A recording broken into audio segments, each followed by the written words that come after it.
Initiation à la photographie module 13, choisir un objectif. Bonjour, mon nom est Michel Gignac et je serai votre accompagnateur pendant cette formation sur le choix d'un objectif. Vous pouvez vous abonner à ma page Facebook en tapant amateur.photographie et de cette façon-là, vous serez toujours informé quand je publierai des nouveaux modules de formation sur la photographie. Alors, comment choisir un objectif? Pourquoi un deuxième module sur les objectifs? En effet, dans ma série Initiation à la photographie, il existe déjà un premier module sur les objectifs et ce module-là, évidemment, vous informe, vous apprend comment sont constitués les objectifs, vous parle des diaphragmes, des différents types d'objectifs qui sont disponibles sur le marché. Alors, pourquoi un deuxième module sur les objectifs? Alors, souvent, sur les réseaux sociaux, on voit la question « Quel objectif me recommandez-vous » C'est une question à laquelle il est impossible de répondre parce que, évidemment, il y a trop de paramètres en cause pour vous faire une recommandation sensée sur un bon objectif pour vous aider. Alors, cette vidéo va vous aider à définir vos besoins, si évidemment vous avez des besoins, parce que vous allez voir tantôt que peut-être que vous avez déjà une réponse à votre question. Comment choisir un objectif? Alors, avant de poursuivre le visionnement de ce module, assurez-vous d'avoir pris connaissance des modules précédents qui vous aideront et qui vous apprendront plus sur les types d'appareils, les capteurs et les types d'objectifs. Moi, je vais assumer aujourd'hui que vous avez déjà suivi ou que vous avez déjà vu ces modules pour la suite des choses. Alors donc, un petit rappel avant de continuer. Les objectifs se divisent en deux catégories. Il y a les objectifs à focale fixe et les objectifs à focale variable, ou ce qu'on appelle communément les zooms. La luminosité d'un objectif est directement reliée à l'ouverture maximale du diaphragme. Donc, un objectif qui a un diaphragme qui s'ouvre à f2 est plus lumineux ou plus rapide qu'un objectif qui est ouvert à f22. Et plus la distance de prise de vue est grande, plus l'angle de prise de vue est grand, plus la distance focale est petite. Par exemple, un 24 mm a un angle de prise de vue grand de 84 degrés, alors qu'un objectif de 240 mm a un angle de prise de vue de 10 degrés. J'ai volontairement choisi ces deux extrêmes, 24 et 240, parce qu'on voit qu'il y a un multiplicateur de 10 entre les deux, 24 fois 10 égale 240. Cependant, vous remarquerez que dans le cas du 24 mm, l'objectif prend un angle de prise de vue de 84 degrés, alors que dans le cas d'un 10 mm, l'angle de prise de vue est de 10 degrés. Alors, ça n'est pas exactement proportionnel, l'angle de prise de vue par rapport à la distance focale de l'objectif que vous utilisez. Quels sont vos besoins? On a dit au début tantôt qu'il fallait connaître bien vos besoins avant justement de vous suggérer ou avant que vous décidiez d'acheter ou de vous procurer un objectif. Alors, la première question que vous devez vous poser avant de décider de vous procurer un nouvel objectif, c'est quels sont mes besoins? Qu'est-ce que vous photographiez le plus? Des paysages, du sport, des animaux, des oiseaux, des photos de voyage, des photos de rue, des photos le soir, etc.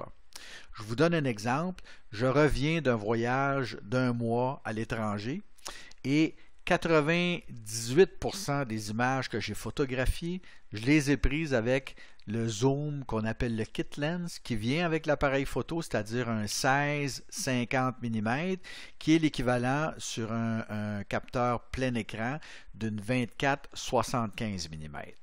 Alors, sur 3000 photos que j'ai prises, il y en a à peine une centaine que j'ai faites avec mon autre objectif qui est un 55-210 muni d'un multiplicateur de focale justement pour faire de la photographie d'oiseaux. Alors donc, c'est une bonne question qu'il faut se poser pour véritablement s'assurer qu'on ne dépense pas notre argent pour rien. Alors, votre budget, on parlait d'argent tantôt. Quel est votre budget? Ultimement, ce point sera le plus important parce que plus votre objectif aura une grande ouverture de diaphragme, plus il sera dispendieux. Par exemple, un objectif qui ouvre à f2 vous coûtera probablement plus cher pour une focale équivalente qu'un objectif qui ouvre à f3.5. Et plus la distance focale sera grande, plus votre objectif sera également dispendieux. Une 600 mm vous coûtera certainement plus cher qu'une 50 mm. Évidemment, il y a des exceptions à tout ça. J'utilise ces exemples-là parce qu'ils sont extrêmes, mais c'est pour vous démontrer que plus vous allez rechercher à avoir des objectifs qui sont lumineux, ou plus vous allez rechercher à avoir des distances focales qui sont grandes, plus vous allez devoir mettre la main dans votre poche. La mise au point maintenant. On sait que quand on travaille avec un objectif, il faut être en mesure de faire la mise au point. Quel type de mise au point l'objectif est envisagé avec l'objectif que vous envisagez? Alors, certains objectifs ont un système de mise au point automatique. D'autres ont un objectif de mise au point manuel. Habituellement, les objectifs qui ont un système de mise au point automatique ont également un système de mise au point manuel. Alors, ça peut faire la différence parce que le type de photo que vous souhaitez prendre influencera ce type de mise au point. Par exemple, pour faire de la photo de paysage, la mise au point manuelle pourrait être suffisante. Quand on est devant un paysage où il n'y a pas beaucoup d'objets en mouvement, on peut prendre notre temps, s'installer sur un trépied et faire la mise au point qu'on souhaite faire en avant-plan, au plan moyen ou en arrière-plan. On peut même utiliser la profondeur de champ pour avoir pratiquement toute la photo au focus quand on fera la mise au point. Par contre, si vous faites beaucoup de photos de sport, la mise au point automatique va vous être recommandée. Quand vous voyez des photos de sport où, par exemple, la gymnaste sur la poutre est en train d'effectuer une pirouette et qu'elle est saisie en plein milieu de son mouvement dans les airs avec toute la douleur qui affecte son visage ou son beau sourire au moment où elle est en train d'effectuer son mouvement, c'est bien évident que le photographe qui a pris cette photo-là ne s'est pas fié sur une mise au point manuelle. C'est impossible de capturer des images semblables avec une mise au point manuelle. Donc, on s'est fié sur des mises au point automatiques et non seulement on s'est fié sur une mise au point automatique, mais on s'est fié aussi sur un appareil photo dont la mise au point est extrêmement rapide et on a probablement fait des photos en rafale. Je voyais récemment, il y avait le lancement de la nouvelle Sony A9 qui fait jusqu'à une vingtaine d'images par seconde. Donc, c'est évident que si on a maintenant des appareils photo qui font autant d'images dans une aussi petite période de temps, c'est justement parce qu'on veut essayer de capter ces moments-là qui sont impossibles de capter autrement avec une mise au point manuelle ou encore en faisant qu'une seule image par seconde. Maintenant, le système de stabilisation. À l'intérieur de votre objectif, il y a un système de stabilisation. L'objectif envisagé incorpore-t-il un système de stabilisation? Pour vous, c'est important d'avoir cette information. Également pour ceux qui vous conseillent, les systèmes de stabilisation existent afin de réduire le mouvement induit par le déclencheur ou l'obturateur dans l'appareil ou par le photographe lui-même donc, certains objectifs vont incorporer un système de stabilisation.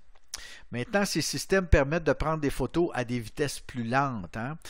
On nous dit, par exemple, que certains systèmes de stabilisation nous permettent d'avoir jusqu'à 3 à 5 f-stop d'avantage sur un objectif qui n'a pas de système de stabilisation. Donc, ces objectifs-là seront très utiles pour faire de la photographie en basse lumière ou également pour faire de la vidéo. Quand on fait de la vidéo et qu'on se déplace avec notre appareil dans nos mains, les mouvements qu'on induit par la marche, par exemple, s'ils sont stabilisés, vont faire que nos images seront acceptable, alors que si l'objectif n'est pas stabilisé, à ce moment-là, les mouvements seront à ce point tel que sur un écran moyennement grand, par exemple, on induira de la nausée chez les spectateurs. Donc, c'est important d'avoir un système de stabilisation. Notez que certains appareils photo haut de gamme incorporent des systèmes de stabilisation à l'intérieur du boîtier afin de permettre des objectifs non stabilisés, d'utiliser des objectifs non stabilisés avec efficacité. Alors, par exemple, ce que ça veut dire, c'est que c'est le capteur qui est muni de stabilisateurs et non plus les objectifs. En théorie, ça permet de créer des objectifs qui sont moins dispendieux, sauf qu'en pratique, la plupart des manufacturiers continuent de fabriquer des objectifs qui sont stabilisés, évidemment, pour être utilisés aussi par des gens qui n'ont pas des boîtiers stabilisés. Alors, c'est important de savoir ça. Il y a l'objectif qui est stabilisé. Dans certains cas, il y a également le boîtier qui est stabilisé. Dans votre cas, c'est important de savoir si vous souhaitez avoir un objectif qui est stabilisé ou pas. Évidemment, ça fera une différence au niveau du prix d'achat. Maintenant, un petit préambule. Dans les images qu'on va voir dans les prochaines minutes, la distance focale sera donnée pour un capteur plein format et son équivalent pour un capteur APS-C. OK? Donc, que vous ayez un capteur plein format ou APS-C, l'information sera bonne pour vous. Je fais les deux, mais je m'adresse probablement plus à des amateurs qui ont un capteur APS-C, considérant qu'avant d'investir des milliers de dollars dans un capteur plein format, on va passer comme nouveau ou apprenti photographe, on va passer à travers une période où on utilisera probablement des appareils photo avec des capteurs APS-C. Nous vous ferons des recommandations pour certains types de sujets, par exemple les paysages, le sport, etc., à la toute fin de la présentation. Alors, cette image ici qu'on voit maintenant, c'est une image qui a été prise avec un objectif de 24 mm. Donc, on a un objectif de 24 mm ou qui est sur un capteur APS-C équivalent à 16 mm et qui nous donne un angle de prise de vue. Si je mets mon appareil photo ici, j'aurai un angle de prise de vue de 84 degrés. Okay? Alors, un objectif comme celui-là, c'est un objectif qu'on qualifie d'un objectif grand angle et c'est un objectif qu'on va utiliser beaucoup pour faire du paysage ou pour photographier, par exemple, des édifices en ville, ce que moi j'appelle du paysage urbain. Donc, c'est un objectif qui est quand même un objectif qu'on va souhaiter avoir à l'intérieur de son coffre d'outils. Maintenant, un autre objectif qu'on voit aussi fréquemment, c'est l'objectif qui est de 28 mm ou de 16 mm sur un capteur APS-C et qui nous donne un angle de prise de vue de 75 degrés. Alors, vous voyez qu'entre 24 et 28 mm, il y a une différence de quelques millimètres seulement. On parle de 4 mm. Par contre, l'angle de prise de vue est passé de 84 degrés à 75 degrés. Alors évidemment, on va se rendre compte que plus on avance, plus notre distance focale va être grande, moins la différence de degrés va être perceptible. Okay? Alors c'est important que vous remarquiez ça, parce qu'évidemment, nous, ce qui nous intéresse, c'est l'angle de vue. On veut être certain de voir ce qu'on cherche à photographier le mieux possible. Okay? Alors évidemment, ces objectifs-là sont aussi qualifiés de grand angle et on les utilise aussi pour faire des photographies de paysage. Alors très souvent, vous allez retrouver dans ce qu'on appelle le kit lens, vous avez des objectifs qui sont soit des 16-50 ou des 18-55. Ce sont des objectifs qui sont presque équivalents. Cependant, vous voyez qu'entre les deux ici, il y a quand même une différence. Là, avec un 18 mm ou un 28 mm, on perd une partie de l'image qu'on avait ici avec notre objectif de 16 mm. Le troisième objectif qu'on va regarder, c'est le 35 mm ou le 23 mm sur APS-C. Sur APS-C, j'admets qu'on retrouve plus facilement des 20 mm que des 23 mm, mais je voulais quand même garder la concordance entre les deux types d'appareils. Alors, la 35 mm, c'est un objectif qui est à la limite du grand angle et de l'objectif dit normal. Alors, évidemment, c'est un grand angle quand on est sur un capteur APS-C, donc c'est à la limite du grand angle et de l'objectif normal. Ça nous donne un angle de prise de vue de 63 degrés. Et c'est un objectif qui est un peu plus passe-partout, hein. On peut s'en servir pour faire à peu près n'importe quoi. Maintenant, c'est un objectif qui nous donne quand même un certain recul. Donc, c'est pas aussi restreignant qu'un objectif dit normal, mais c'est pas aussi large et ça ne provoque pas autant de distorsion qu'un objectif dit de grand angle. OK? Maintenant, on arrive à notre quatrième objectif ici, qui est l'objectif de 50 mm ou sur un APS-C de 33 mm qui nous donne un angle de prise de vue de 47 degrés. Je vais ouvrir une petite parenthèse ici parce que très souvent, on entend les gens dire « Ah, moi, je cherche à avoir un 50 mm. Le 50 mm, c'est un objectif passe-partout. En anglais, on dit le Nifty 50 parce que tout le monde parle du 50 mm.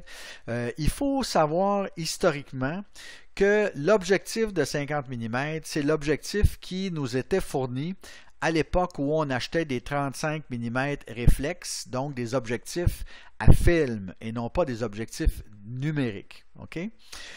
Sur un 50 mm, c'est vrai que l'objectif de 50 mm est un objectif passe-partout. Pourquoi on l'appelle l'objectif dit normal? C'est évidemment parce que c'est l'objectif qui se rapproche le plus de la vision qu'on a avec nos yeux. Quand on cherche un objectif qui est exactement l'égal de la vision qu'on a avec nos yeux, on parle d'un objectif de 45 mm.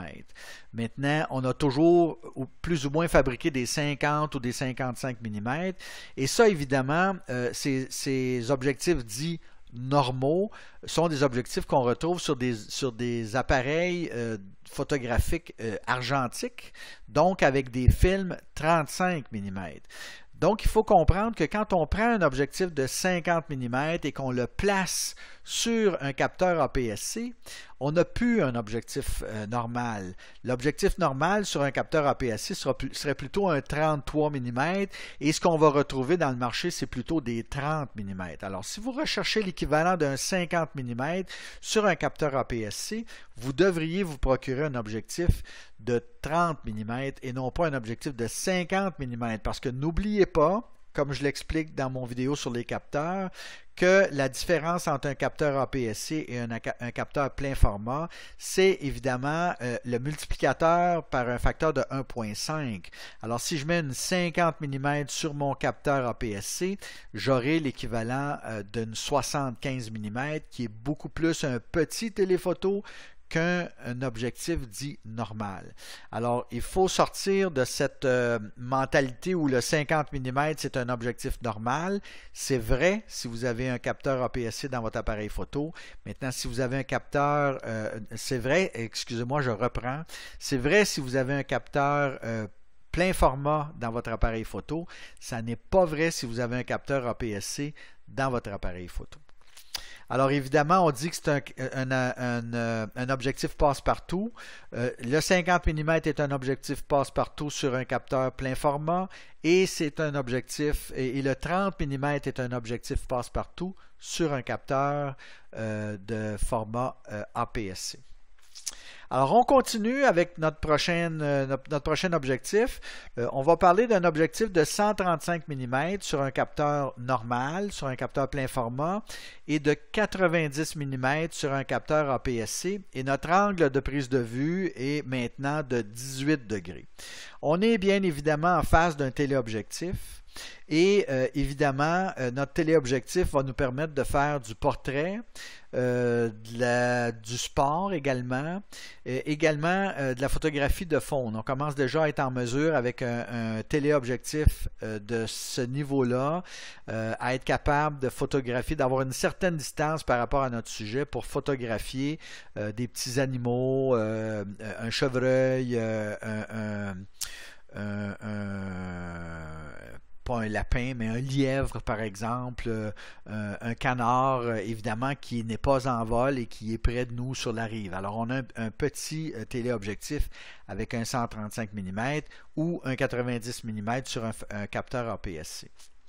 Notre objectif suivant est un 200 mm et sur un APS-C, on parle donc d'une 135 mm et vous voyez que cette fois-là, on a un angle de prise de vue de 12 degrés. Alors, plus notre distance focale augmente, plus notre angle de prise de vue est étroite et évidemment, ça nous permet de nous rapprocher de plus en plus de notre sujet. On est toujours en face d'un téléobjectif et évidemment, on est plus en mesure à ce moment-là de faire ou d'effectuer des photographies de sport ou des photographies de faune. Le dernier objectif qu'on va regarder ensemble est le 400 mm ou sur un APS-C, un objectif de 260 mm qui nous donne un angle de prise de vue de 6 degrés. Alors là, on commence à évidemment être avec un téléobjectif à plus grande portée. Et on va se servir de ces téléobjectifs-là beaucoup pour faire de la photographie de faune. Hein? Quand on veut photographier des oiseaux, quand on veut photographier des animaux qui sont à bonne distance, on va vouloir utiliser un 400 mm et même on va vouloir aller plus qu'à 400 mm, si possible un 500 ou un 600 mm pour vraiment être très près des animaux qu'on veut photographier. Alors, vous voyez maintenant qu'il y a toute une marge entre les différents objectifs qu'on peut se procurer. Quand on achète nos appareils photo, très souvent, on va retrouver des objectifs qui vont faire du 24-70 ou 24-75 sur un capteur plein format, ou on va retrouver des objectifs qui vont faire 16-50 ou 18-55 sur un capteur APS-C. Alors, quand on a ces deux distances focales-là à l'intérieur de notre zoom, qu'est-ce que ça veut dire? Bien, ça veut dire en fait qu'on va couvrir toutes ces distances-là. On va être en mesure de prendre les photos. Les photos, le plus près nous donnera une image qui ressemble à celle-ci, évidemment. Donc, on est un petit téléphoto. Et le plus loin va nous donner une image qui ressemble à celle-ci. Alors, tout ça pour dire qu'avec un 24-75 mm, on retrouve entre les deux, évidemment, toutes les distances focales que sont la 28 mm qu'on a vu tantôt, la 35 mm qu'on a vu tantôt aussi, également la 50 mm qu'on a vu tantôt, et tout ça jusqu'à la 75 mm qui est tout près de la 85 mm. Hein? Quand on parle d'un objectif pour faire du portrait, on va souvent nous parler de la 75 mm, de la 85 mm, excusez-moi. Et j'ai fait une petite comparaison ici entre les deux. Vous voyez que la 75 mm vous donne un angle de prise de vue de 32 degrés. Alors que la 85 mm vous donne un angle de prise de vue de 28 degrés. Alors, il n'y a que 4 degrés de différence entre la 75 mm et la 85 mm. Alors, si vous pensez que vous avez absolument besoin d'une 85 mm pour faire du portrait, alors que vous avez déjà une 75 mm, vous devriez vous poser la question à deux fois, à savoir, est-ce que j'ai vraiment besoin d'une 85 mm? Maintenant, d'aucuns vous diront oui, parce qu'une 85 mm en focale fixe a un piqué, donc un détail dans les images saisies qui est plus élevé qu'une 75 mm dans un zoom. Et vous aurez également probablement une ouverture du diaphragme qui sera plus grande. Donc, avec une 85 mm, il est facile de trouver une 85 mm à prix abordable avec une ouverture de diaphragme de f1.8 ou f2. Alors que votre 75 mm sur votre zoom vous donnera une ouverture de diaphragme qui sera plutôt autour de f5.6. Alors, si vous aimez avoir ce qu'on appelle des flous artistiques, votre 85 mm sera préférable à la 75 mm. Mais rien ne vous empêche, avant d'avoir suffisamment d'argent ou de vouloir investir suffisamment d'argent pour acheter une 85 mm, rien ne vous empêche de faire du portrait avec votre 75 mm. C'est la même chose aussi pour les autres distances focales que j'ai mentionnées plus tôt. Un objectif à focale fixe aura très souvent un meilleur piqué qu'un objectif à focale variable ou un zoom.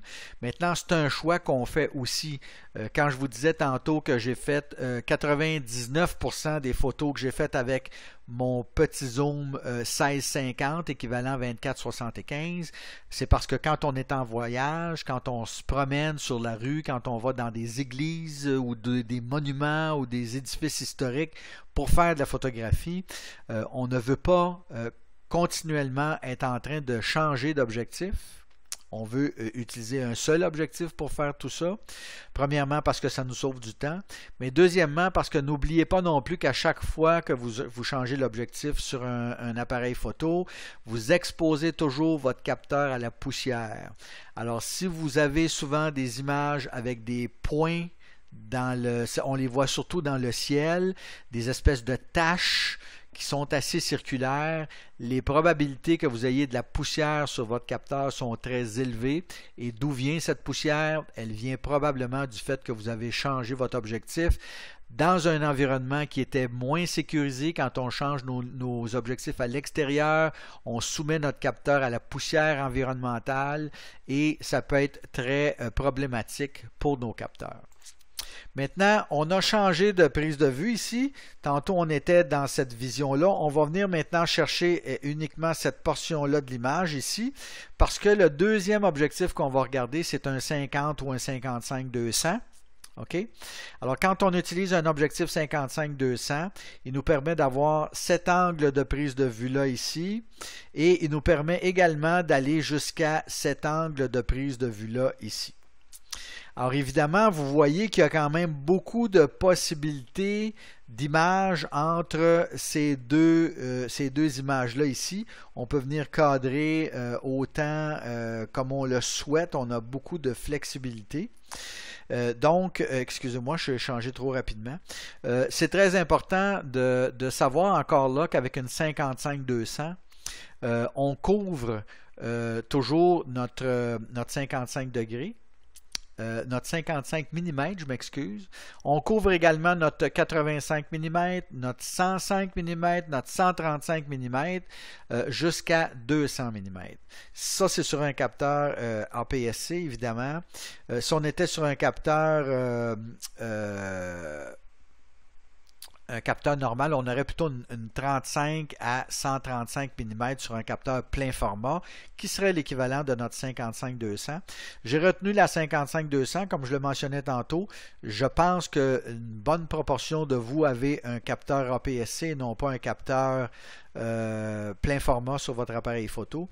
Et la 55-200 ou la 55-210 sont des zooms qu'on retrouve très souvent dans le marché, et en plus, comme ils sont très populaires, ils sont à un prix qui est très abordable.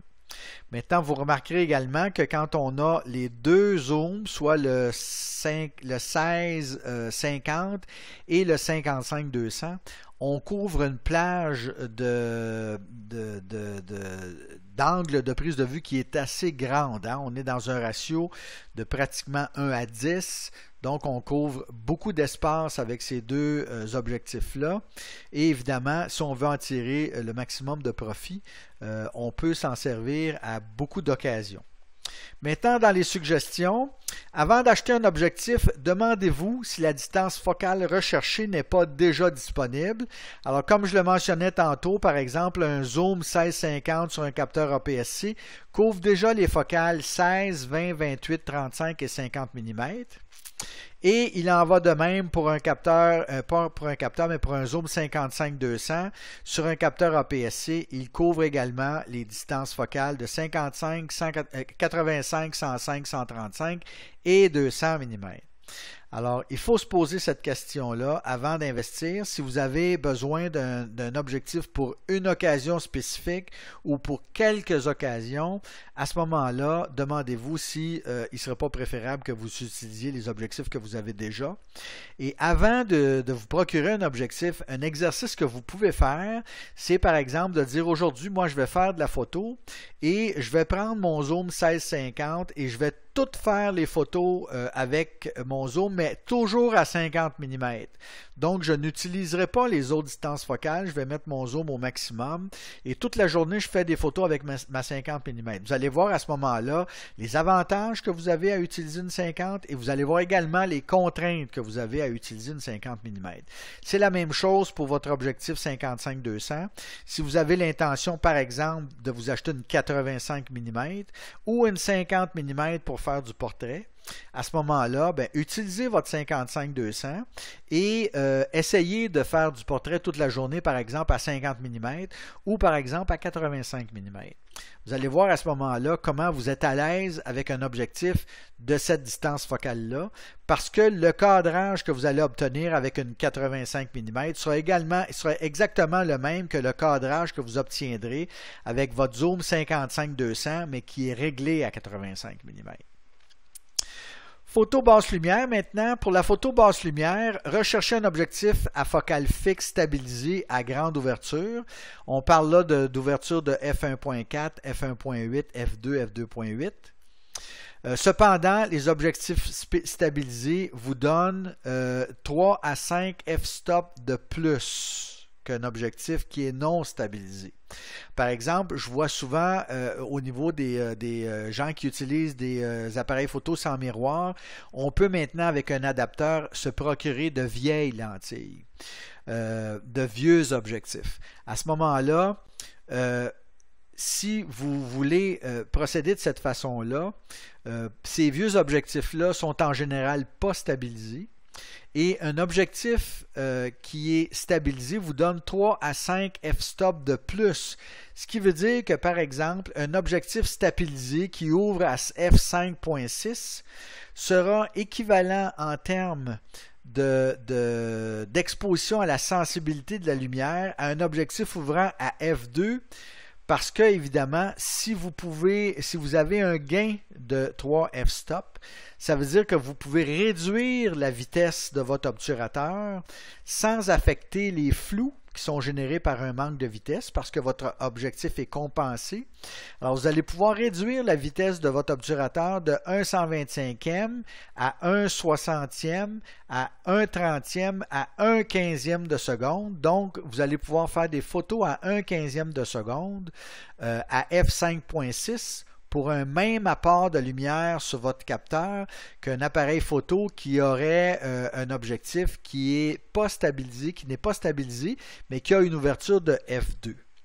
Alors donc, c'est à prendre avec beaucoup de circonspection. Il faut se demander effectivement si on ne peut pas déjà faire avec les appareils et avec les objectifs qu'on a, ce qu'on pourrait faire avec des objectifs qu'on pourrait acheter. C'est bien évident que si vous achetez un objectif de 50 mm ou de 30 mm qui est stabilisé et qui a une ouverture du diaphragme de f1.2, f2, f1.4, vous allez avoir un gain qui est encore plus important. Pratiquement, pour des environnements sans mouvement, des paysages je m'excuse. Dans la pratique, pour des environnements où il n'y a pas de mouvement, vous pouvez utiliser un objectif qui est stabilisé à une vitesse lente, donc pour faire du paysage par exemple. Maintenant, si vous voulez faire de la photographie dans des environnements où la vitesse, pas la vitesse, mais la lumière est moins importante, où la lumière est basse, où il y a beaucoup de mouvement, vous allez vouloir avoir un objectif qui est stabilisé avec une grande ouverture de diaphragme. C'est pour ça, par exemple, que quand on parle d'objectifs de sport, on va souvent parler d'objectifs qui vont dans les 2, 3, 400 mm et qui ont une ouverture, si c'est un zoom, une ouverture constante à f2.8 par exemple. Maintenant, ces objectifs sont hors de prix. On parle de coûts d'objectifs qui sont dans les 2500, 3000, 3500 $ ou dans les 1500 à 2500 € par exemple. Maintenant, pour les photos de sport, bon, on en a parlé un petit peu d'avance. La focale recherchée est un objectif à focale fixe ou variable de grande ouverture, c'est-à-dire que la grande ouverture est fixe. Donc, à mesure que vous allez zoomer avec votre objectif, l'ouverture du diaphragme va demeurer la même. Si c'est un f4 ou un f2.8, quand vous allez passer de 200 à 400, l'ouverture du diaphragme va demeurer la même.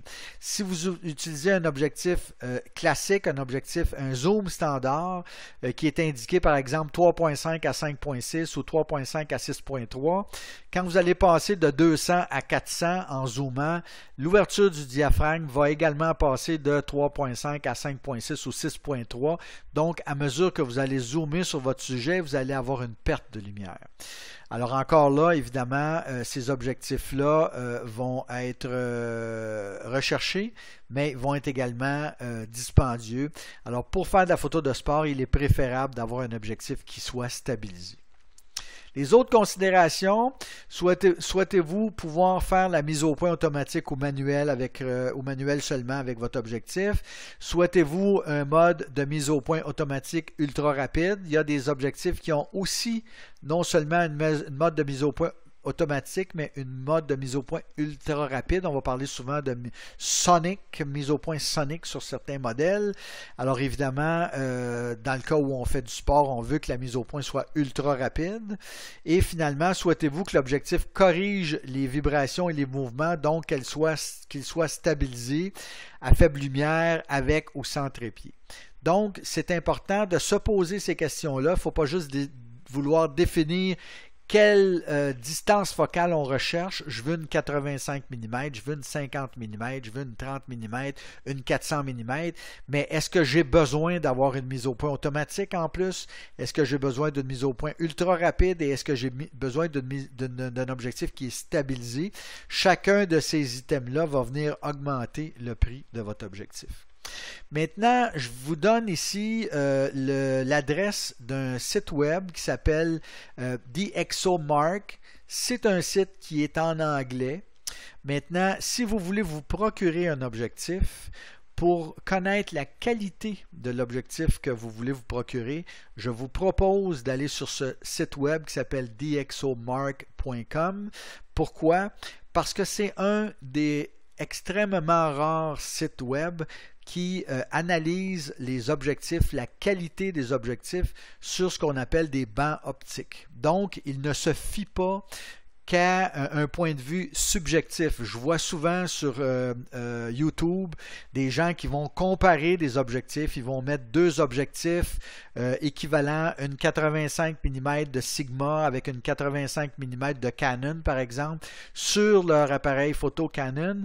Et ensuite de ça, ils vont agrandir les images qui sont prises en regardant le centre de l'image, les coins de l'image, pour vérifier c'est quoi la qualité des objectifs. Ce genre d'évaluation-là, pour moi, c'est un genre d'évaluation que je qualifie de subjectif. Ça dépend de l'observateur, de ses yeux. Est-ce qu'il y a eu une variation de lumière entre les deux images au moment où les images ont été prises? Il y a toutes sortes de facteurs comme ça qui doivent être pris en considération. Alors que DxOMark, ce qu'ils font, c'est qu'ils prennent les objectifs et ils les placent sur des bancs optiques et ils mesurent la qualité des objectifs avec des ordinateurs. Alors, c'est la référence, à mon avis, dans le domaine de l'évaluation des objectifs et ils ont évalué un très grand choix d'objectifs. Que vous parliez d'objectifs de Canon, d'objectifs de Sony, d'objectifs de Nikon, que vous parliez d'objectifs de Fuji, que vous parliez d'objectifs de ce qu'on appelle les tiers, c'est-à-dire Sigma, Tamron et compagnie, ils ont évalué ces objectifs-là et non seulement quand vous cherchez un objectif, ils vont vous donner toutes les caractéristiques de cet objectif-là, mais en plus de ça, habituellement, ils vont le comparer à trois objectifs équivalents. Donc, vous serez en mesure de non seulement voir si le 85 mm de Sigma que vous voulez vous procurer est équivalent, moins bon ou supérieur à l'équivalent chez Nikon, par exemple, ou chez Tamron. Alors donc, c'est un site, à mon avis, qui est une référence, qui est incontournable, parce que justement, les évaluations ne sont pas subjectives, mais elles sont objectives. Alors là-dessus, je vais terminer en vous souhaitant de vous joindre évidemment à ma page Facebook. Et pour ceux qui ne l'ont pas encore fait, vous pouvez toujours vous procurer le guide d'initiation à la photographie qui est disponible sur ma page sur Facebook également. Alors là-dessus, je vous remercie de votre attention et à bientôt.